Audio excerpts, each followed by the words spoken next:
Hello, everyone. Welcome to tonight's virtual panel discussion focused on restorative justice, also known for short as RJ.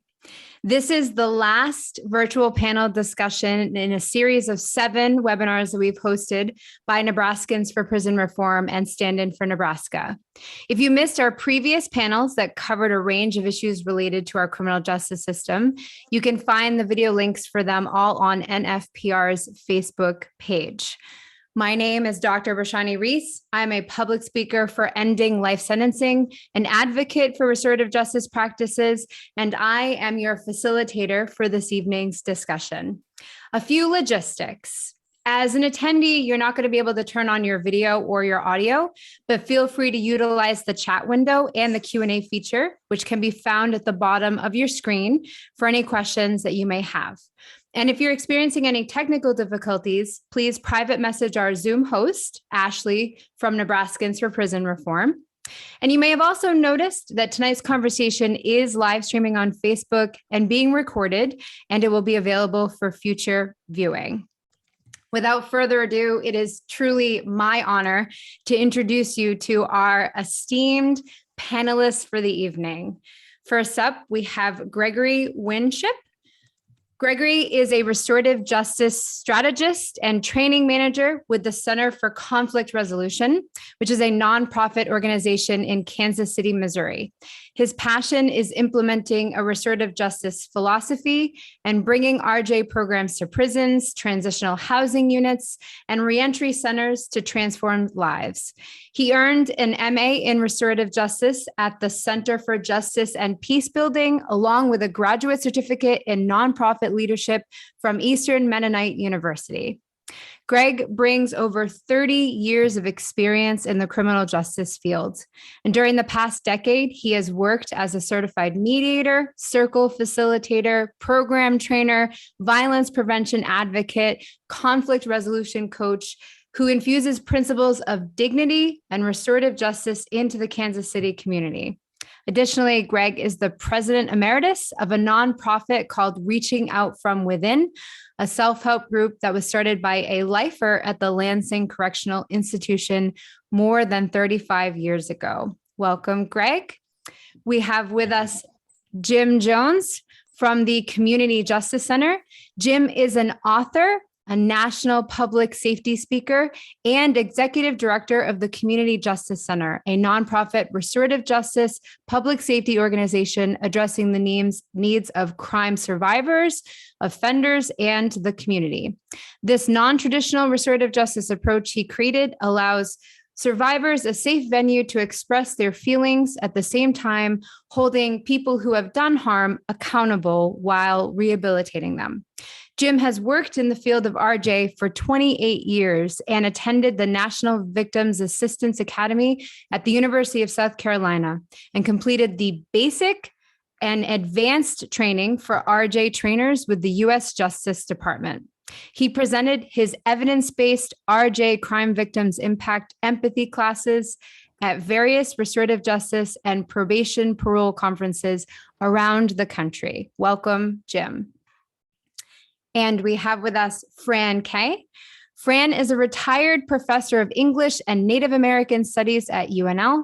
She has been volunteering in Nebraska prisons, originally with the Native American Spiritual and Cultural Association since the early 90s. She has facilitated classes in creative writing, Native American and U.S. history, prison literature, and restorative justice at York, NSP, LCC, OCC, and a university that I can't pronounce. Fran, I apologize. Tecumseh. Thank you so much. That will be the first time I've done that in 7 panels. So the restorative justice course she developed at NSP has been passed on to the Circle of Concerned Lifers at NSP and is now taught regularly by members of the lifers group themselves. She has written and taught about restorative justice since 1999, focusing mostly on First Nations theory and practice, international truth and reconciliation commissions, and more recently, on personal favorite of mine, transformational justice, especially the writings of Marian Kaba. A warm welcome to you all. I know that was a lengthy introduction, but each of our panelists tonight I'm truly honored to be with them. They're each going to have about 10 to 15 minutes to speak. And then as always, we're going to close out tonight's conversation with a Q&A session. So feel free to drop your questions in the chat or through the Q&A function. We do have a moderator from Stand In for Nebraska who will be tracking your questions, and we will do our best to address as many of them as possible. So now, without further ado, I would like to turn the mic over to our first panelist, Greg. Thanks, Brashani. My name is Greg Winship. I'm with the Center for Conflict Resolution in Kansas City, Missouri. It's a nonprofit organization that's been around for about 20 years. We do work in three main areas. We work bringing restorative practices into schools. We work with prosecutors' offices and do diversionary cases, as well as working with the city of Kansas City in the community, trying to implement restorative processes and practices. Diversion cases from the prosecutor's office that we call a neighborhood accountability board, where we bring the person who has caused harm and the person who has been harmed together with members of the community to try to resolve that harm and make things as right as possible. The third area that we work in is with prisons and doing work inside the facilities inside Missouri, Kansas. I worked in some of the Nebraska prisons, thanks to Fran and others up there, as well as in the federal penitentiary at Leavenworth in Kansas. And we've done some restorative justice programming there. I want to tell you about my personal journey with restorative justice and probably why I'm sitting on this panel, being an out-of-stater from, not from Nebraska. In about 2004, I was sitting talking to a person who was the case manager, and he handed me a book. I was in prison. He gave me the little book of restorative justice by Howard Zare. I went back to my cell, read the little book of restorative justice, and was transformed by what I read. Came back and talked to him the next day and said, where has this been all my life? Why haven't we been practicing this? Why don't I know more about restorative practices, restorative justice? This has been around for many years. Why aren't we doing this here? Fast forward to the next 6 or 7 years, I learned as much as I could about restorative practices inside. I spent more than 20 years in prison. I am sorry for the things that I did that got me into that place. I am grateful for the time that I spent inside in being able to learn what I learned and change the trajectory of my life. In that, when I got out, I ended up working for the Center for Conflict Resolution. It just so happened that our founding director, as well as our current executive director, both had master's degrees in conflict transformation from Eastern Mennonite University. That's the university that Howard Zare taught at. I was able to go ahead and go to EMU, the Eastern Mennonite University, the Center for Justice and Peace Building. I met Howard Zare, got to talk to him and tell him my story about where I was when I learned about restorative practices, and learned as much as I could from him. After the first meeting, I thought maybe I would never see him again, but instead his response to my story was, hey, you want to do this next week? Of course I did. And so for the time that I was on campus, we met almost every week, every other week, ate ice cream together, went out to eat, and talked all things restorative justice. That was an eye-opening experience to be able to just be mentored by someone who's considered the grandfather of restorative justice in the United States, in that he's did the first restorative practice in Elkhart, Indiana. And so learning from him about his passion for how he brought this about and how it came about and how it draws from the indigenous teachings of First Nations tribes and tribes from Maori, the Maori tribe in New Zealand, and tribes all across Africa. The wisdom of the ages and the council of elders that include the wisdom to be able to say, when someone wrongs the community, how do we put things right? How do we keep them a part of the community? Because we can't banish them if there are neighbors and brothers and husbands or wives or sons or daughters. How do we keep them a part of this community and restore them in this community? Make sure that there's a space that they can be accountable for what's been done. Make sure they can try to repair that harm and repair the relationships. But we move forward by repairing those relationships and by repairing that harm instead of being banished off to a prison or to some other country and not ever having to face the results of that. I know people that have done 20 years in prison that have never had to atone for or be accountable for anything that they've done besides the time that they did inside. And so I think restorative practices and restorative justice specifically allows people a space to be able to be more accountable than the justice system. It would be much harder. It would be the hardest thing I've ever done is to sit across the table from the people that I harmed and explain why I did what I did and to hear the harm that that's caused and the loss that they've had since that time would be harder than any of the 20 years that I did in prison.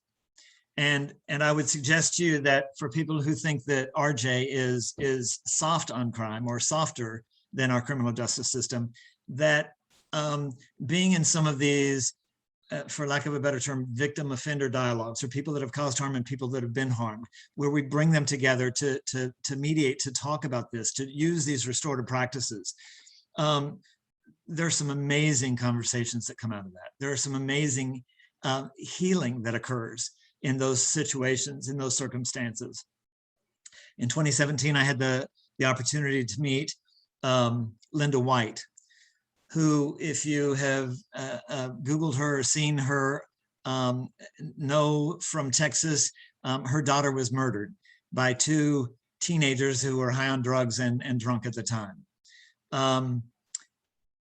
Linda lost her daughter, and her granddaughter eventually learned a little bit about restorative practices, restorative justice, and years later, through a lot of trial and soul searching, decided they wanted to do a restorative process, and finally met with one of the two young men who had killed her daughter in this restorative process.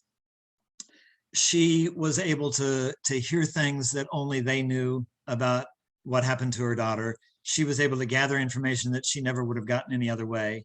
The person, Gary Brown, wanted to know whether he would be opposed, she would oppose his parole when he came up for parole after years. And after hearing about his life, that he had changed his life around, he was no longer on drugs, that he had gotten a GED and different things like that. She said, as long as you stay on this path, I won't oppose that.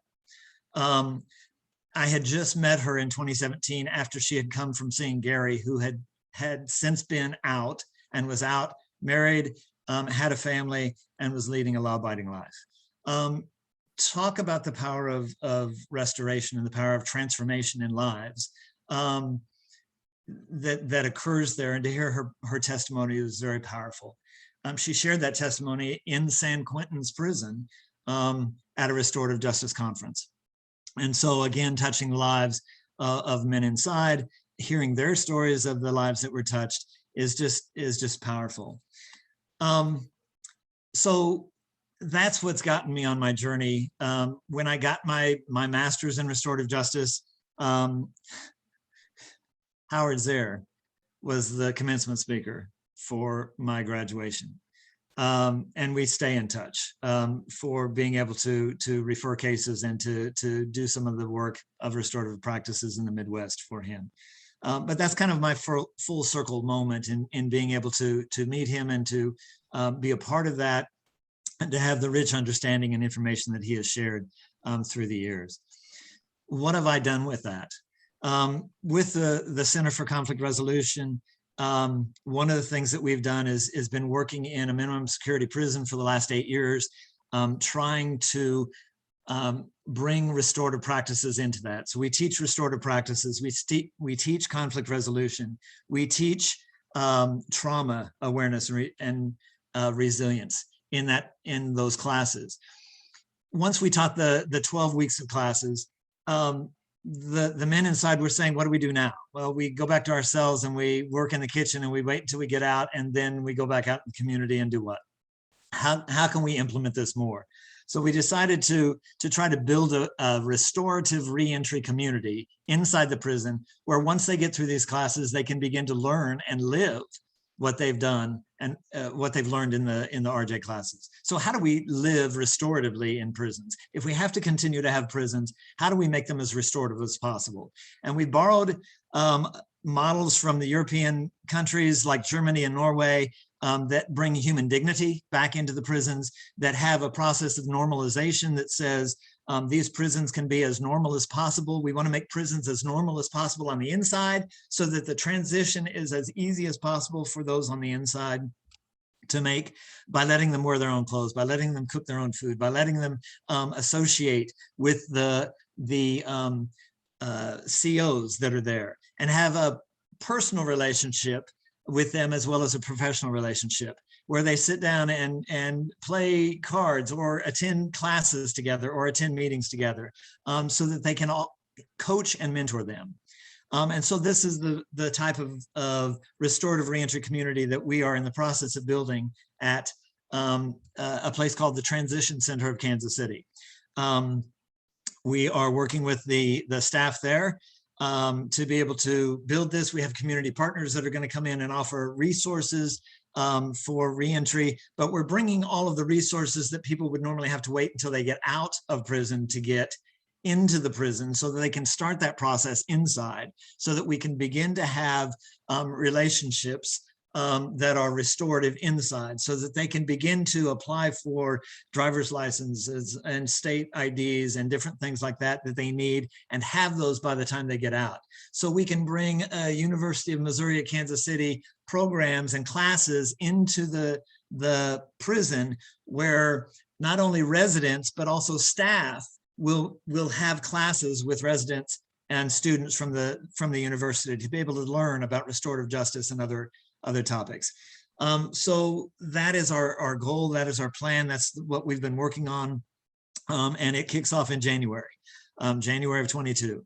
We're training all of the staff at the TCKC, 100 staff, in how to think differently about their jobs, about how to reframe the lessons that they've learned from departments of corrections, in being able to restructure that to a more European model that says, hey, I can have this relationship. I'm here to help. I'm here to assist people. I'm here to make sure that these people can get out and stay out and become successful. That's my job and my role in this setting. So I thank you for the opportunity to share at least a little picture of the window that we hope of the vision that we have for what's going on in Missouri. I have been to several of the prisons in Nebraska to be able to share this same vision, and ready to help some of these other fine people that you'll hear after me speak about what they're doing in Nebraska, and being able to do some of these same kind of reforms with the restorative practices mindset and the philosophy and the way of life that restorative practices brings to us here. So thank you for letting me share a little bit, and I'm happy to answer questions at the end. Beautiful. Thank you so much, Greg. You offer an incredible vision, a way forward, a path forward. I know our other panelists have the same vision. I saw us all shaking our heads. And for people who are in the audience, I just wanted to point out a couple of things about what you might have noticed about what Greg was talking about that are unique to restorative justice, and and not a part of our ordinary American culture around the criminal justice system. So for instance, you might have heard Greg talking about survivors, or people who have done harm, versus this idea of perpetrators, or victims. And so there's a lot of language that we use in restorative justice to try to move away from the media-driven narrative of black and white, of this idea that somebody who has committed harm is a perpetrator, and this person who has survived harm, is a victim, as if these two people don't also have similar experiences of either having done harm or being on the end of receiving harm. And that's a dehumanization that happens in our criminal justice system that then allows us to incarcerate people by the millions for their entire natural life.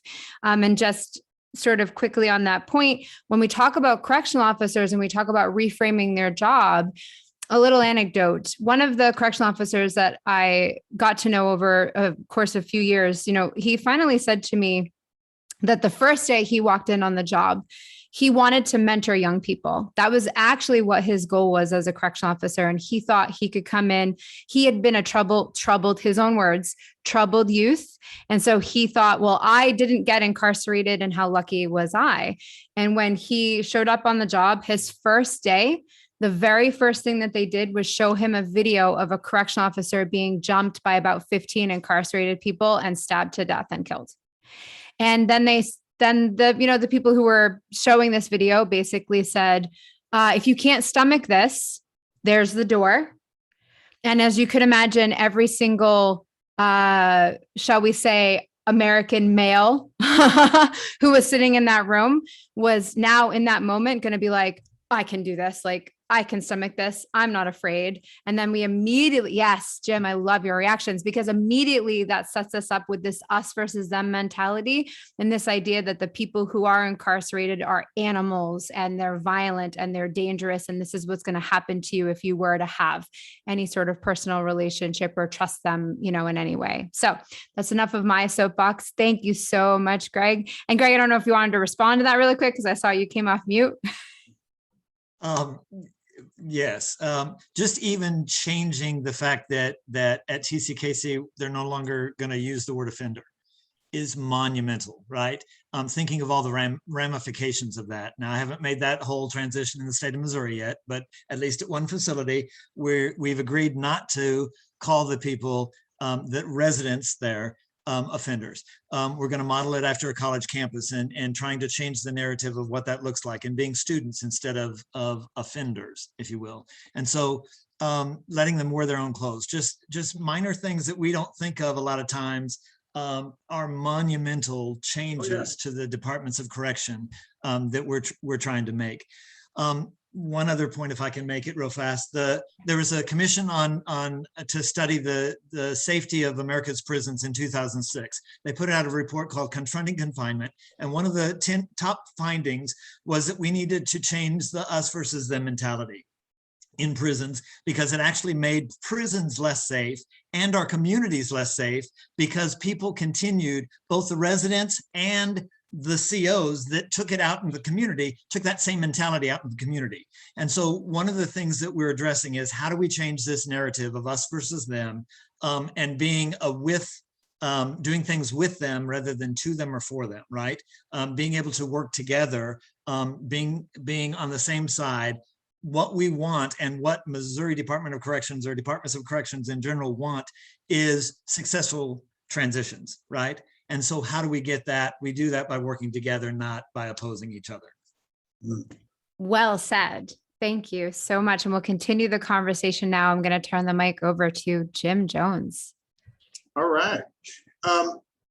For everybody, this is really so hard for me in so many ways, because when you did my bio non-traditional, I truly am, because when I started my journey, when I was incarcerated as well, there was a little old white lady, excuse me guys, when I was incarcerated, and for most people who know, I went to prison for robberies. I'm a recovering addict, crack cocaine.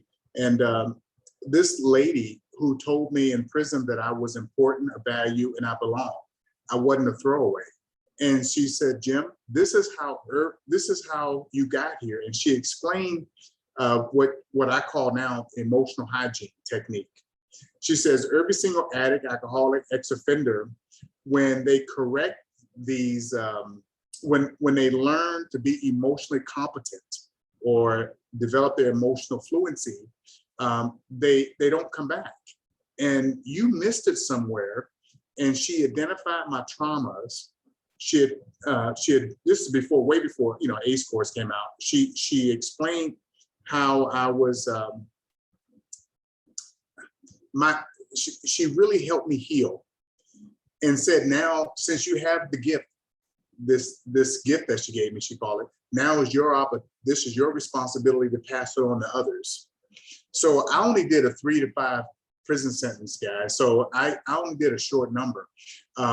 But when I was released from prison, I worked for a group that had at-risk kids and kids that was in trouble with the law. You know, these kids, these families had this agency was helping low-income families become self-sufficient, and they had a kids program, tutoring. So I had an idea. Why not create positive activities for young people to give in meaningful ways to the community? So why not train these kids in this technique, what we call emotional hygiene, the gift, and then train them in victims education, how victims are harmed and damaged. And then let's go out and do outreach to crime victims in Lincoln, burglary, robbery. We even done homicides, vandalism, domestic violence. And we would ask victims what their wants and needs are. So I would take these kids after training, and then we would arrange these, what we call service jobs, and we would go out and help crime victims in Lincoln. So I was released from prison in 2002, and 2004 is when I started the program. That program ran from 2004 to 2001. So we helped thousands of crime victims in Lincoln by providing direct services to them by asking them what their wants and needs are. But Greg, when you was talking about how I was there, people around the country, when they heard about what I was doing here in Lincoln, they said, Jim, you're doing restorative justice. And I say, huh, what's that? I don't know what in the heck you talking about. You're asking victims what their wants and needs are, and you're providing that service. You're taking kids in trouble with the law and taking these at-risk kids, and you are teaching them a competency besides for fixing windows, doors, painting, go graffiti, replacing locks in domestic violence victims, or homes. And so the victim would have a key, even though the person could knock down the door. But we replaced all the keys in the house. I mean, all the locks in the house.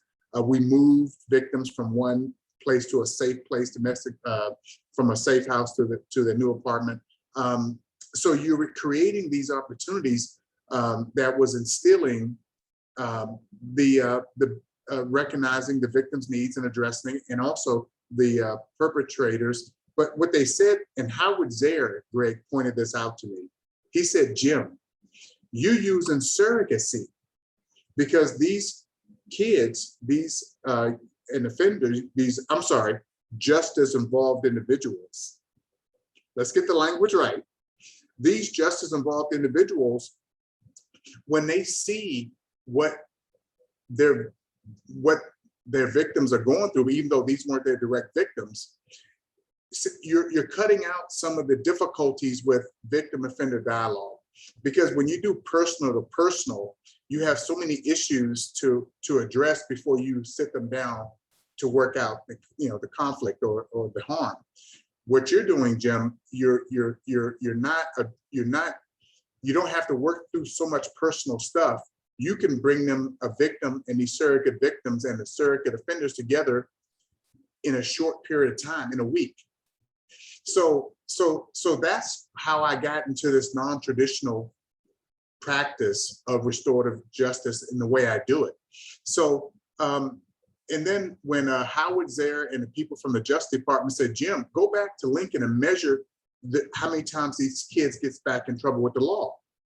Guess what? It was remarkably low. Victim satisfaction was off the roof. Victims would say, This is the first time anybody asked me what my wants and needs were. It was amazing. So that's how I got introduced to this idea of restorative justice, that I had no idea what I was doing. And Howard Zare, Kay Pranis, Mark Umbright, oh boy, Gordon Bazemore, all the, I call, like you said, Greg, all the godfathers and godmothers of restorative justice 30 years ago, 40 years ago. They said, Jim, you're doing it in a non-traditional way.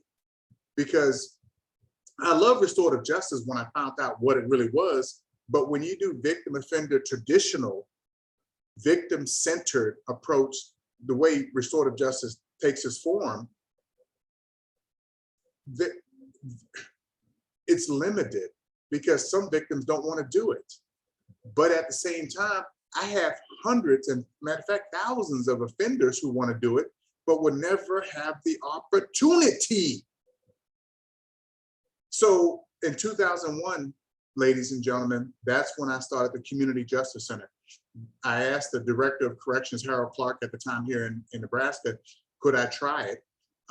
So I morphed the kids program and just modified it for adults. So I started out at the men's prison in Lincoln, NSP, and then I also started the women's prison in 2001. So we've been doing it in this modified 8-hour brief restorative justice model for the last 20 years. So ladies and gentlemen, we have served over 16,000 individuals who have this brief restorative justice intervention. But just like with the kids program, instead of bringing those surrogate victims and offenders together face to face and doing that service job, I use victim impact statements, and I carry those victims' voices in the institutions. And the individuals have to break down how the victim was hurt directly, indirectly, emotionally, physically, financially, long-term, short-term, and overall how the community was impacted. The same thing that I did with young people, I just transferred it and started using victim impact statements as that substitute. So we elevate victims' voices in our 8-hour brief restorative justice model that we do in prison. So from 2001 to 2003, then we started, no, 2004, then they gave me the green light to do all the prisons in the state of Nebraska. 2006, we were approached by adult probation when they started those alternatives to incarceration, the day reporting centers. They heard about our program and said, can you do it for us for probation? So we started doing probation as well in 2006 for the last 15 years. We do all the probation districts in the state of Nebraska and all the prisons. And like I said earlier, we now do, we're over 16,000 justice involved individuals who have completed and graduated from the program, who are taking their emotional hygiene, this gift, the $1 million check, and they use it every day. That's one of the requirements. I have to be able to teach them how to be emotionally proficient and how to handle their anger or emotions so they can use it immediately after the class. And we did there was a study done by BetaGov, which shows that we had a reduction in misconduct reports. We also had a study done by Texas Tech and UNL that was published in the International Journal on criminal comparison in criminology that shows, over a 6-year period that we had a reduction in recidivism. And so I have to applaud, again, the panel members and as well as, the Norway model. I am so glad. I've been wanting to teach this to in-service to correctional officers and at Staff Academy, but the director of prison program said, Jim, you can't do that because of the the staff and the guards or they would take offense to being treated like inmates. They don't want the same education as inmates. So I applaud you, young man, and I would love Greg to help. That is a supermodel, man, and I hope that is the answer. You're going to get great results. I know you are. And I have to get my butt down to Kansas. I've been people in probation officers have been calling me about trying to do my program down there. So we have to somehow, man, get together and oh, that's wow, powerful. So that's my journey. You know, we just celebrated our 20th anniversary last month, and Jason was there at the celebration, and we really had a great time. And we had I don't know if you know Greg, Ann Seymour. She's a victim's advocate. She took me under her wing years ago, and encouraged me to go through victims training through this victims staff, the victims impact, the victim training that I've gone through to understand the damages victims go through, so I can represent it properly. So Ann Seymour has greatly helped me. FYI, our next paper is coming out, and it's a long-term study that shows our recidivism over 19-year period of working with the guys who have taken my program, and we're at 19% over a long-term period. So that's my journey, working with kids, transferring it to adults, and but we keep it simple, looking at broken relationships and asking that simple question, like Greg, he can tell you what harm was done and what needs to be done to repair that harm. Let's start with that, and it puts everything in its correct perspective, and you're not banished from the community. And that's why the little old white lady who helped me grow up and told me I was valuable, I owe her my life. Thank you. Powerful words, powerful story, powerful results. And this is one reason why we believe that the methods of restorative justice and transformative justice will continue to make their way through our society and continue to take hold, because the proof is in the outcome, the miracles that are felt in those spaces, the young men and women who are not reincarcerated once they come home, even the correctional officers who have life-changing experiences once they see outcomes and see things differently. I just want to say really quickly, in going into restorative justice practices, one of the things that we would use is there's an amazing book out there by Dr. Ken Hardy and Dr. Tracy Leslofley, who are in New York, and it's called Teens Who Hurt.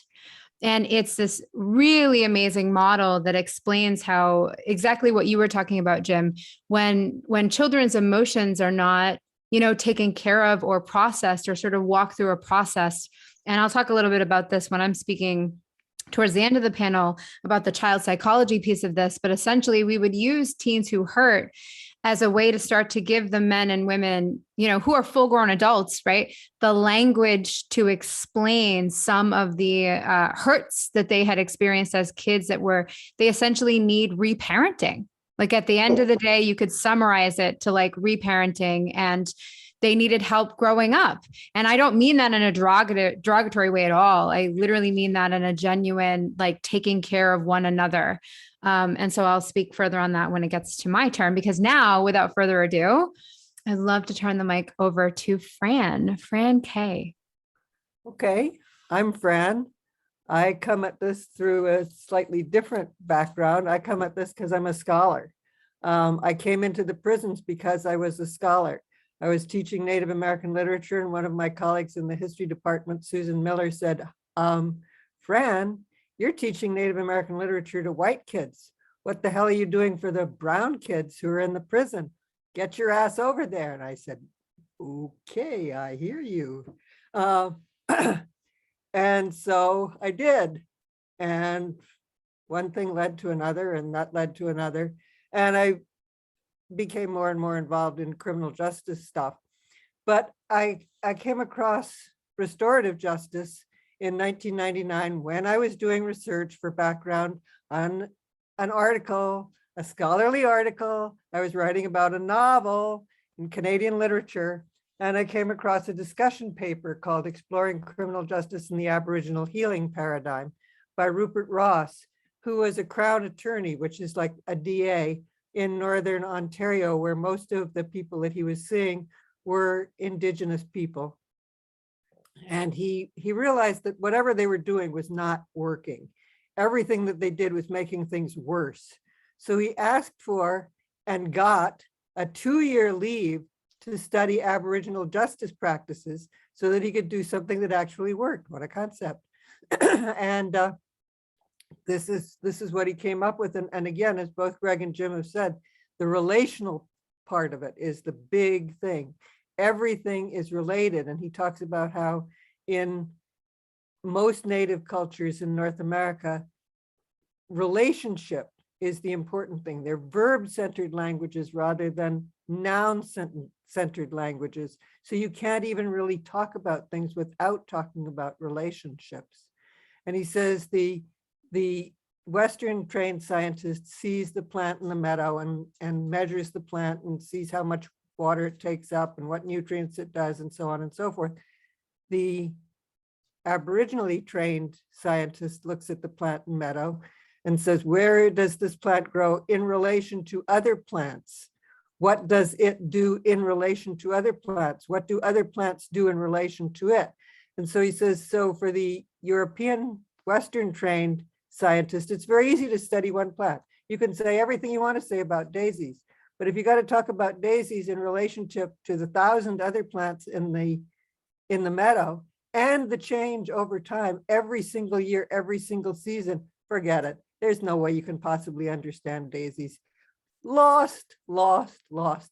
So instead of worrying about the daisies, worry about the relationships between the plants, worry about the relationships between everything. And that seemed to me a good idea. So I started working on that.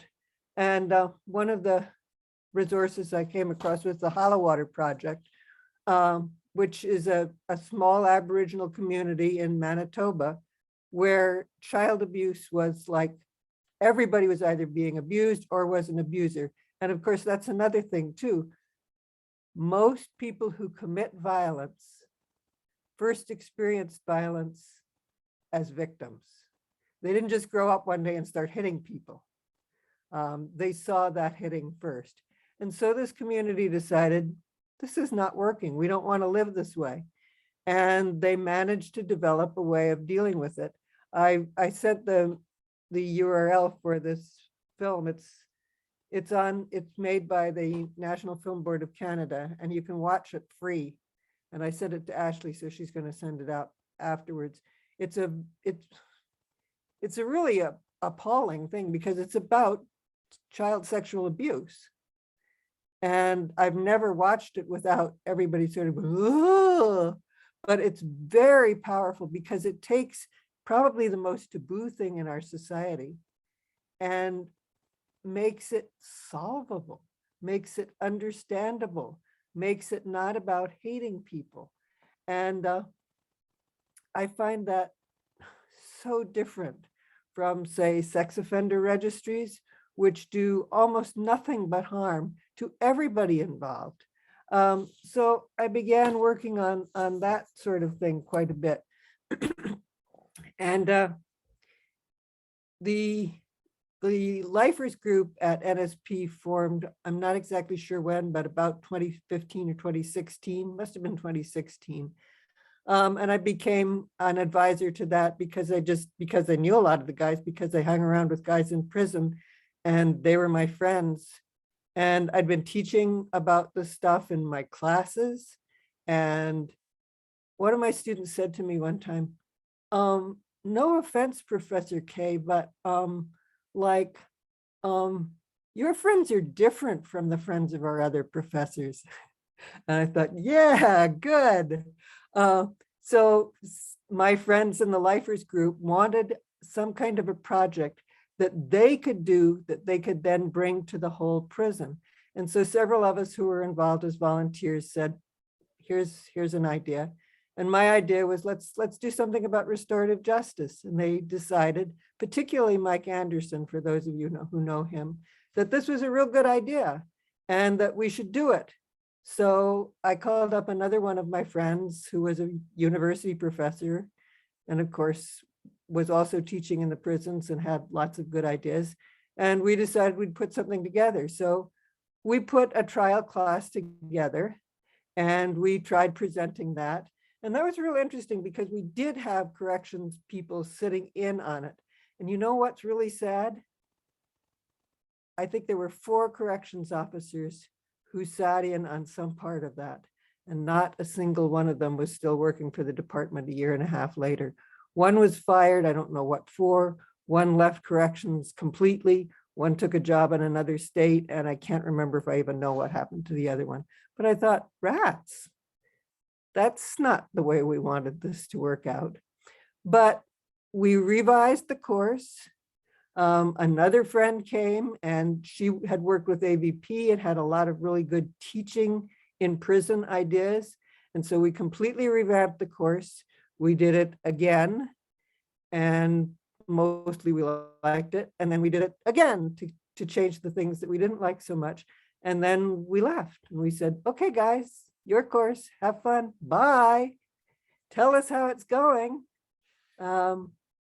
And we got permission to help in little ways, like they let us buy pizzas for the parties that we had at the end of the course.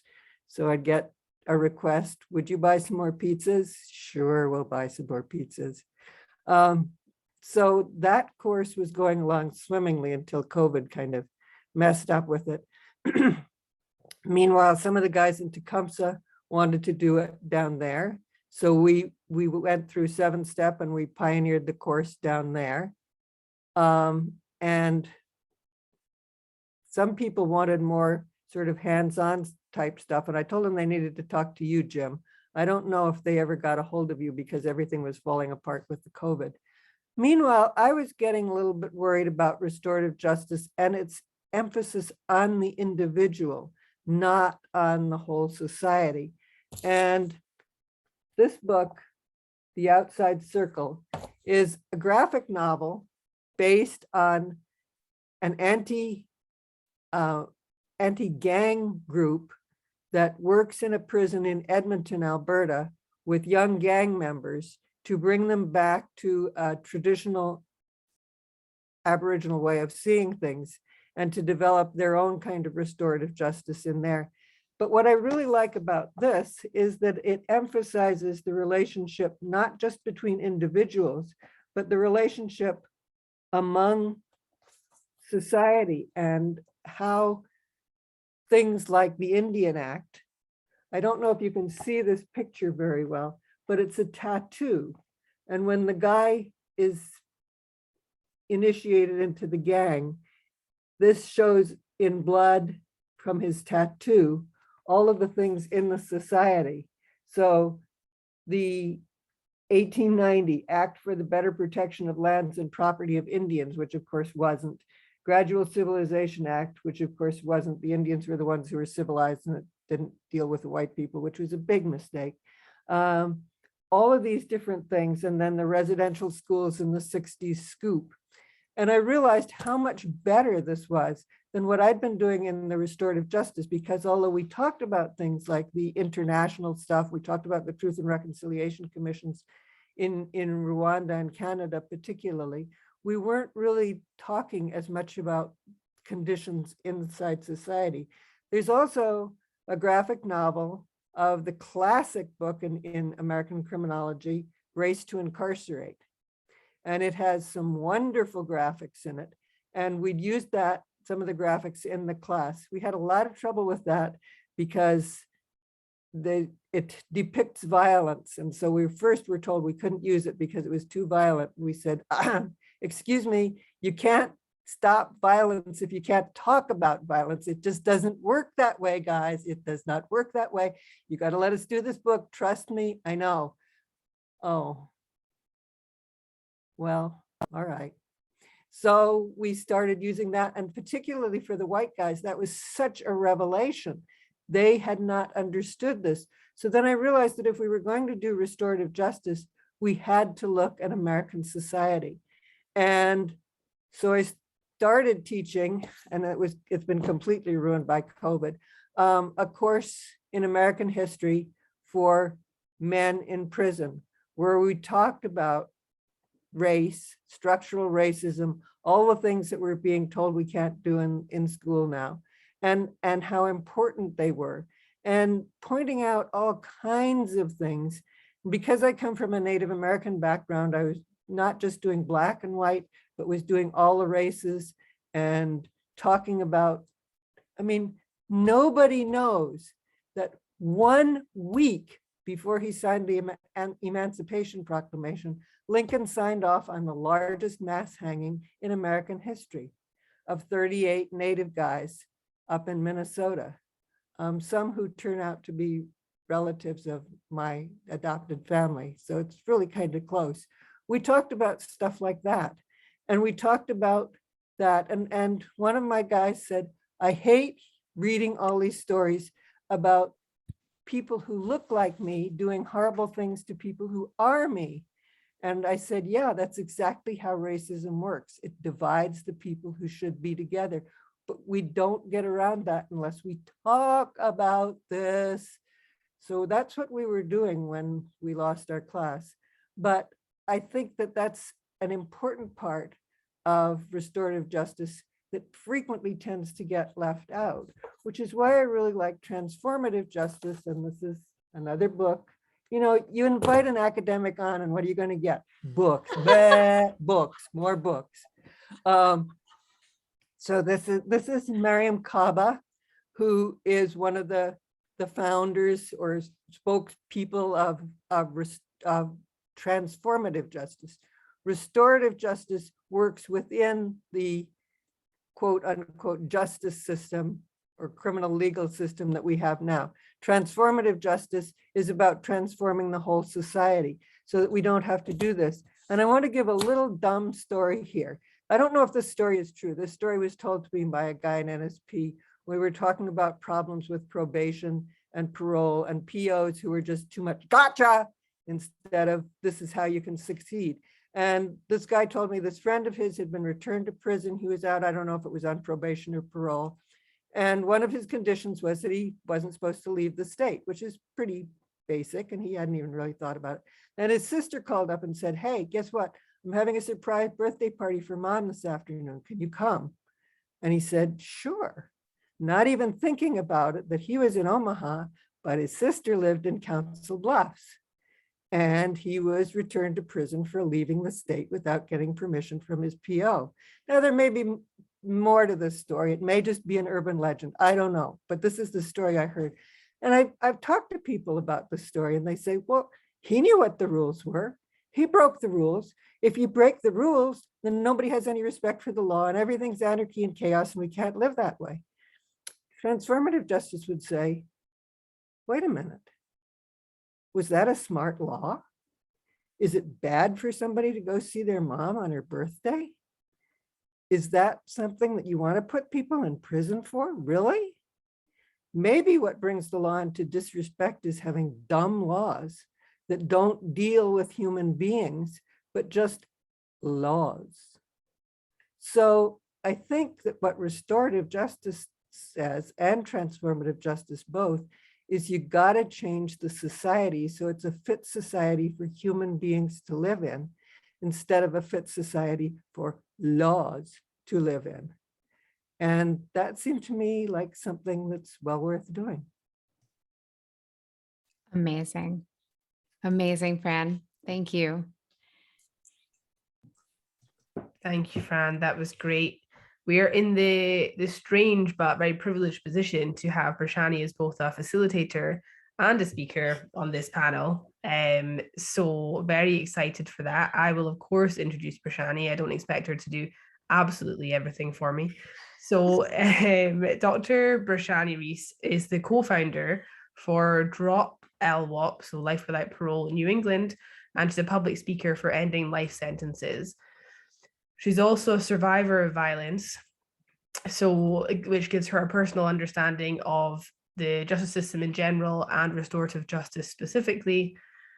Understanding that the system is built solely for punishment instead of accountability or healing for any party that's involved. She specializes in introducing the key issues related to prison in America to audiences who are new to the conversation, which has been to our benefit greatly. And she holds a doctorate in clinical psychology with a dual specialization in forensics and child psychology, and is a trained restorative justice facilitator. So I will let her take over and tell her own story. Thank you so much, Ashley, for that introduction. Again, I just want to say thank you to my fellow panelists this evening. I'm truly humbled and honored to be amongst, RJ, whether you knew it, RJ, practitioners of many years of much experience, and I'm relatively new to the conversation. So I want to start off by saying the same thing that each panelist has said this evening, which is I came by this work very unconventionally. So I find it very interesting that we all have a different pathway. So 4 different pathways into this work, which really, I think, is just evidence that restorative justice, transformative justice, I'm also a huge fan of Miriam Kaba's, that this type of work is not reserved for any one person. It's not reserved for any one class, any one race, any one status. It doesn't matter where you went to school. This is not about education. This is about healing, accountability, transforming lives, and finding a different way to be accountable to one another in our society, and recognize that violence does harm, period. Violence does harm. Incarceration is the trauma response. And trauma responses do not provide healing. All they do is freeze a moment in time and make it so that we never forget, and we never move forward, and we never move on, no matter who we are. So, as Ashley mentioned, I am actually a survivor of violence. So in 2008, as a young woman, I survived. My partner at the time attempted to kill me. We had an argument. We had actually had a very contentious relationship that was filled with a lot of trauma responses to each other. We were very broken and traumatized young people at the time. And we had made the very bad decision to move in together very quickly, putting ourselves under a tremendous amount of financial stress and other things. I don't excuse what he did, but I think it's important to talk about what happened right afterwards, which is after the act of violence was committed, which lasted all of 3 to 5 minutes tops, through this 3 to 5 minutes of my life, 3 to 5 minutes of his life. The next day, because I wasn't allowed to leave the apartment that night because he was afraid that I would go tell the police what had happened. The next day, when I was allowed to go to my job, I actually did the smart thing and called out of work and went to see my psychiatrist. Again, a privileged thing. I understand that. So I just want to point that out too. Not everybody has a place that they can call out of their work, and that they can go and seek counsel from somebody who has much more life experience. So anyway, fast forward, at the end of the day, the decision was made to call the police because I feared him. I could no longer be in the same space as him. I actually could not move my neck because he had attempted to strangle me. So I was pretty severely injured. And he had actually bruised my face because he had pistol whipped me during the argument. So the police were called. 6 SWAT cars were sent to my apartment because he had a loaded gun. A little bit of overkill, in my opinion, no pun intended. And what transpired next was really unexpected and really hard to explain if you're not a survivor of violence, which was I was afraid, I was anxious, I was traumatized, but I was also scared for him.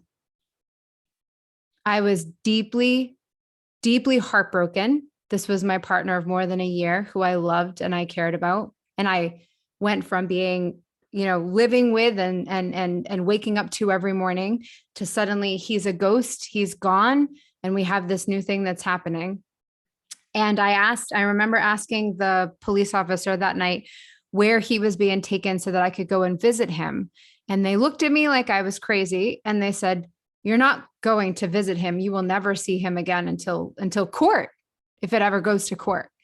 And I was devastated because all I wanted was to sit across from him and ask him, "Do you understand how I'm feeling right now? Do you understand how heartbroken I am that I'm losing you, the man that I love, and that I'm afraid of you because you almost took my life?" My life literally flashed before my eyes as he was choking me unconscious. I thought I saw my body in the Charles River. I'm in Boston, FYI. So when I talked to the assistant district attorney later on to get my options, because I was like, what happens next? So sort of fast forwarding through all of this, I said, "What are my options?" And she said, "You have two choices. We're either going to press charges and you're going to testify, or we're not going to press charges and it drops." And I remember just searching and searching and searching and searching, like, for the alternative. I kept asking, "What's the alternative?" And she practically laughed in my face. "Alternative? He's a monster. He's a monster. Don't you understand that you are going to feel so much better once he has been locked up for as many years as possible? And oh, we're going for the max, baby. Attempted murder. Maybe we'll bring in the feds for those gun charges. Let's get him 25 to life." And I again, like, if you haven't been a survivor of violence, it's really hard to explain, because a lot of my friends were very much like, "Well, yeah, he's a monster. Like, I hope he dies in prison." And that further traumatized me. That did not help. So that wasn't helpful. So I came by this work really honestly. He did go to prison, much to my distress, but the ADA put it to me like, either you're going to testify and he will go to prison, or I force you to be on the stand because you are the character witness that can put him away. And since he has committed a crime against the state, not against you, Miss Reece, against the state, I'm going to do what is required of me as an ADA, and I'm going to make sure that he goes to prison because of the monster that he is. This reiteration again, that he was just reduced. 3 minutes of my life ended up being 3 years of his life. He did 3 years. He ended up pleading to an assault. Fast forward. When I started my doctorate in forensic psychology, what I came to understand was that wound of mine so many years before was not healed. And I wanted to understand. And I wanted to be a part of the solution, not a part of the problem.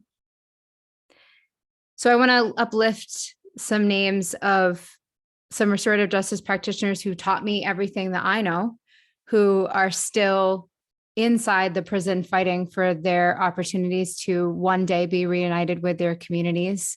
I want to uplift the voices of TK and Peter, and also my fiance, Farouk, who are all serving life without parole sentences in the state of Massachusetts. There's an amazing book by Danielle Sered called Until We Reckon.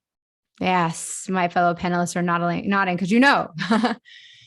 Yeah, well, there's Waiting for an Echo. That's also a great book. I know the scholar on the panel. You're helping me out here. Yes, Until We Reckon, right? Violence, mass incarceration, and a road to repair. So the myth in American society is that survivors are a monolith, that we're all the same, that we all want the same thing. And the media does a really great job at representing the percentage of the survivors who are still very hurt and still very traumatized and still very much on a path of understandable anger, understandable, not knowing what to do with all of this grief and loss. And since the court system doesn't facilitate any sort of healing or accountability process, they're often left to their own devices, right? And so the media does this really great job of sort of polarizing all of us and making us think that you're either for the people who are inside or you are for the survivors of violence. I recommend Danielle Sered's book to anybody who is curious about restorative justice and that like the need for real restorative justice with violent crimes is really where it's at. Because the one thing that survivors do have in common is the need for answers. And our panelists have talked about it before earlier in this conversation, which is that the people who committed the harm have the answers that no one else has. And again, if you're not a survivor, this may not make sense, but I've witnessed mothers who have lost sons to gun violence sitting across from people who have taken lives with guns, and those mothers being direct, as so to say, victim offender dialogues, right? That's sort of the language that the state uses. In those victim offender dialogues, it may not make sense to the average American, but that mother getting to sit across from that man and ask him, why? Why my son? Did he say anything right before you killed him? Do you regret what you did? Who are you today? Who were you when you took my son's life? And even though the answers that come, they don't bring people back from the dead. It is the closest thing to a miracle that I have ever witnessed, and this on this physical plane of existence. And dare I say, it's a spiritual experience to watch that type of community healing. Because to Fran's point, those conversations happen in a circle with many people bearing witness and participating in the healing.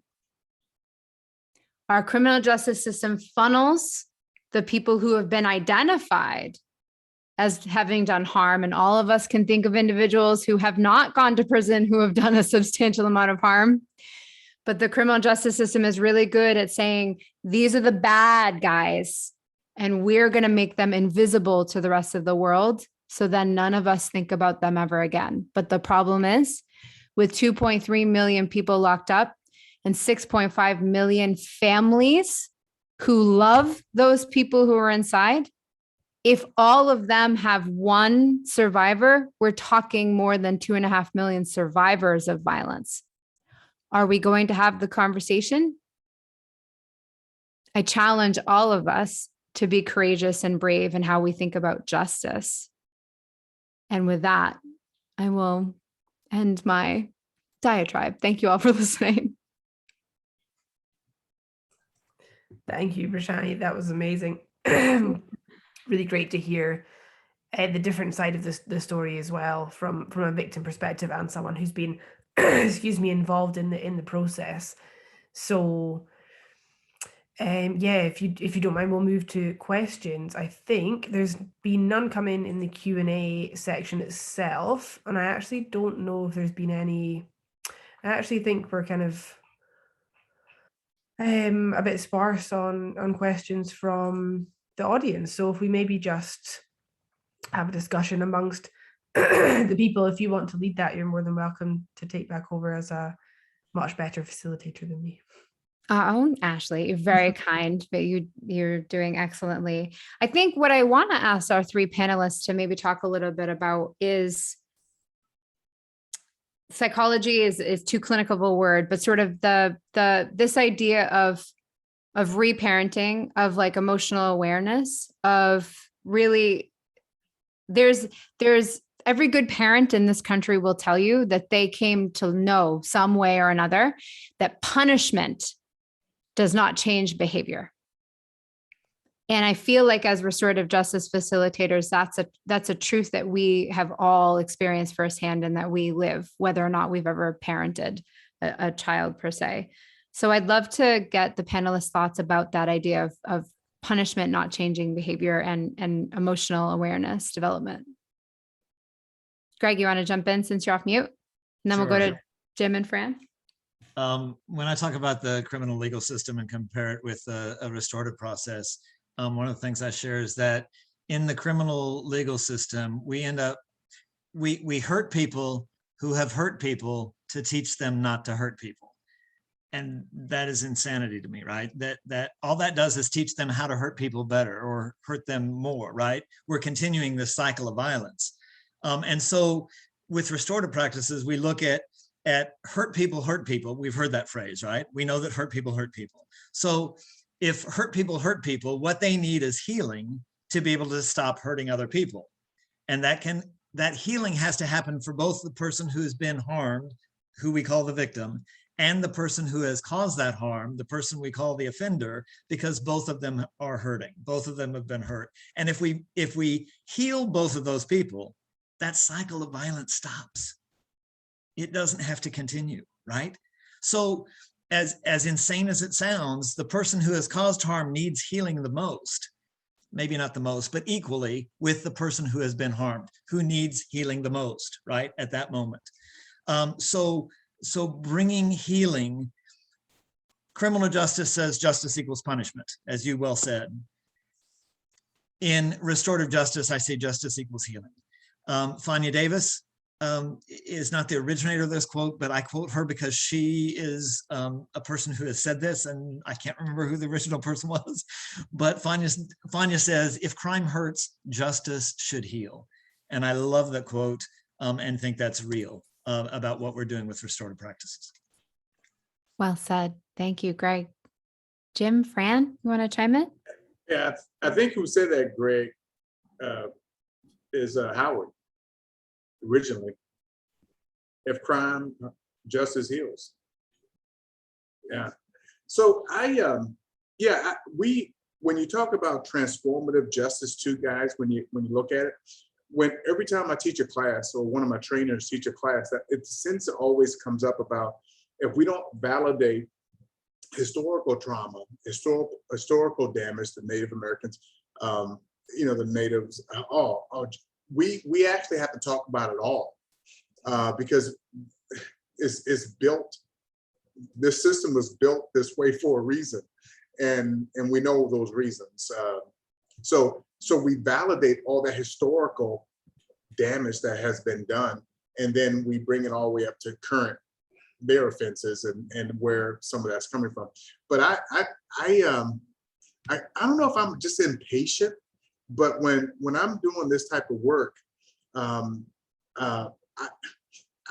have to give my individuals that those tools so they can navigate life on life terms afterwards. And I know that's part of the holding them accountable, but also give them the skill sets that they can navigate life on life terms and make better choices. But Ann Seymour, when I mentioned Ann Seymour, she encouraged me to go through the National Victims Assistance Academy. And when I crossed it, was 3 weeks of training down in South Carolina. When I walked across the stage, she hugged me and she whispered in my ear that said that, you're the first individuals who have graduated through this curriculum that has caused harm. And it was just so special. Just like with Howard and Kay Pranis, they welcomed me back into the community. She says, this is your community, own it. And so when you own the community and when you know how to, when you own the community, you value it.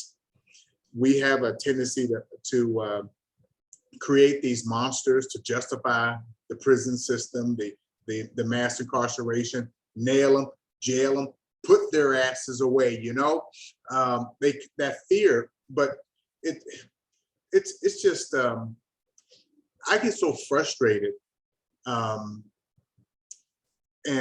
maybe you guys can help me deal with my frustration. I am so, but I continue doing what I do because I see the results. So anyway, let me quit rambling. Sorry, guys.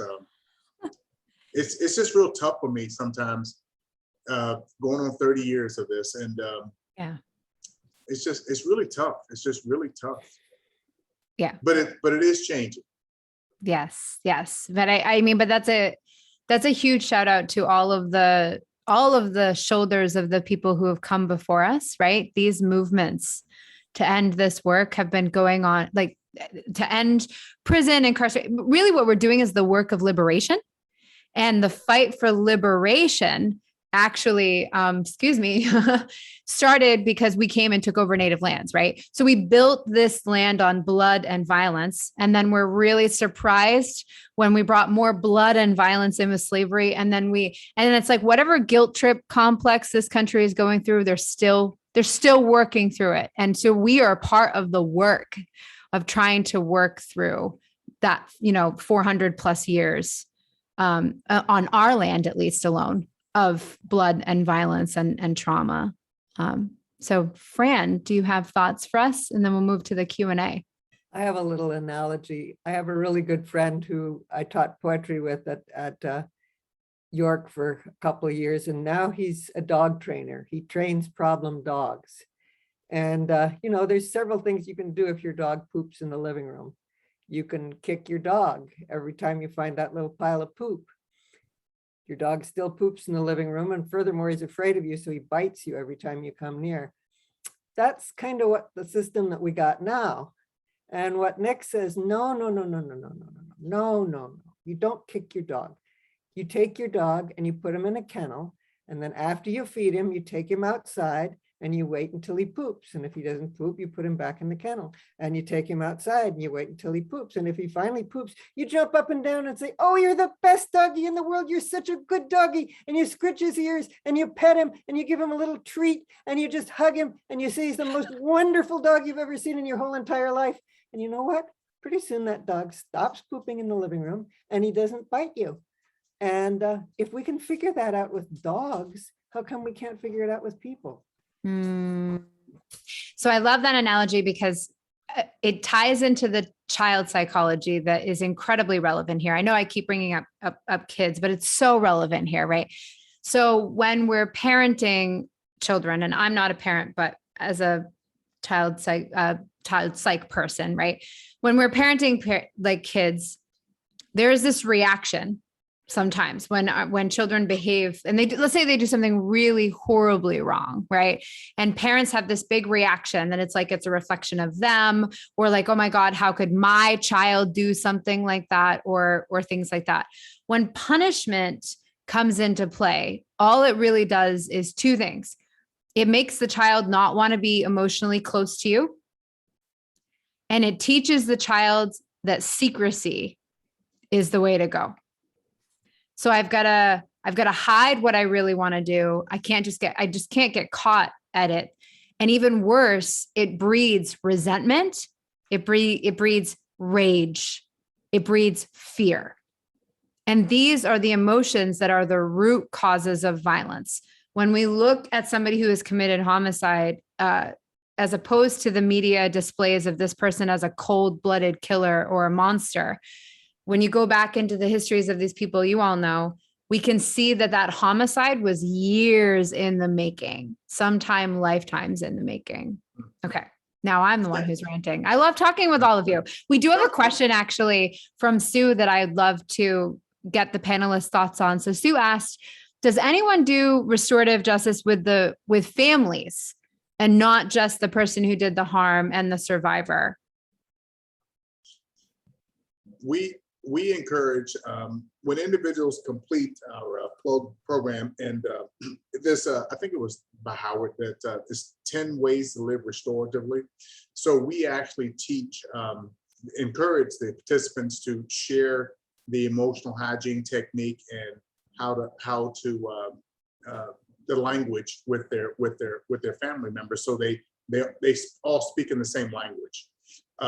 But we've been also trying to do more circles, community circles with families up in the Omaha, guys and gals who are coming out of the Omaha jail, community circles with those individuals to instill the basic principles and values and the processes with those guys. But I got to go back to Fran. I don't know if you can see this, Fran. You see this house and this little dog with poop? Oh, too funny. I use the analogy similar to that, and that poop is life zingers. Like in our classes, 1 out of every 3 females have been sexually assaulted. 1 out of every 5 males have been sexually assaulted as a child. So we have to identify the messes in the house, them, and then we show individuals how to do the emotional hygiene technique to address those issues. But it's kind of funny, Fran, that you mentioned the poop analogy, because it's powerful in the way it's used. But getting back to the question from the, we need to keep changing the language with judges and the system in general, using the word harm throughout the whole system. Even when the police officer is making an arrest, asking what harm was done, the jailers, the guys in corrections, instead of saying what crime you committed, let's just say what harm you caused, and just changing the language throughout, all the way up to sentencing. Just changing the words, we will get better results. And so I saw that question with the judges. Let's get the judges to start changing the language. Yeah, you broke law 42183 robbery, but what harm did you cause, and how are you going to fix it? And everybody speaks the same language from the beginning all the way through the end, sentencing. Yeah, right. And so I think one of the things that's core to restorative justice is accountability that Greg named. And one of the things that is most healing and transformative in this is having the person who did harm take accountability. And in the courtroom, I watch a lot of people get very upset and angry because how can so-and-so sit there and be so cold and stone-faced and maybe even smirking or laughing or making faces or something like that. And what I remind people about trauma reactions, right, is that if you against the world, if you are sitting in that seat and the only friend you have in the entire world in that moment is a paid attorney who is being paid to defend you, and the rest of the world is writing headlines about you and everyone in the courtroom is staring at you like they want you dead, I don't think that I would ever say sorry under those circumstances, under those conditions. Never. I'm a very stubborn oppositional person. And so my instinct would be to say F you to everybody in that courtroom, dig my heels in. And this is what our court system reinforces is denial, minimization, and rationalization for our harms that we've committed. Well, I killed him because he would have killed me if I didn't kill him first, right? That is what our court system reinforces. I watched a young man in his early 20s plead guilty to premeditated homicide and take full accountability. It was unlike anything I've ever seen. And the judge sentenced him to life without parole. That boy had an aunt and a grandmother asking the judge to not put him in life, in prison. He had killed his mom. And that judge said, the heinousness of what you did warrants a life without parole sentence. In other words, I'm sentencing you to hopelessness. And the reason I bring this up, right, is again, the average American citizen thinking that, well, you did something wrong. Why aren't you apologetic? You deserve to go to prison. This whole thread all the way through just further, it further perpetuates the cycles of violence. It was better said by Greg. If I can jump in too, we do processes that affect not only the people in prison, but being able to do a reentry circle that brings the family members and the support people, the case manager, a parole officer, or a drug counselor, or marriage partner, or whoever is going to be helping to support those people on the way out of prison, together in circle restorative justice processes. Likewise, when we're in schools, school issues sometimes start in schools and spread to the families and continue in the community, or they start in the community and come into the schools. So we're working those processes with families in that arena also. But I wanted to say one other thing. There are some judges, attorneys, prosecutors that get this. Prosecutors, Colorado is doing some really good work. I am forgetting the person's name from Boston, who is the prosecutor who does RJ work, who is a prosecutor in Boston, and I can't think of his name, and I apologize for that. I know another prosecutor who sentenced people to life in prison, and then went to the parole board 20 years later and was able to talk to the parole board about what expectations were and how those things had changed. And they were released from that because of their words. So there are some people that are getting this, few and far between, not enough in many ways. But I think the education is starting, in programs like this, panels like this, I think help to be able to do that more and more. Beautiful. So we only have about 4 minutes left. I'd love to give an opportunity for some closing thoughts. Fran, maybe we could start with you and then toss to Jim, and we'll wind up with Greg. Oh man, I could go closing thoughts for a month, but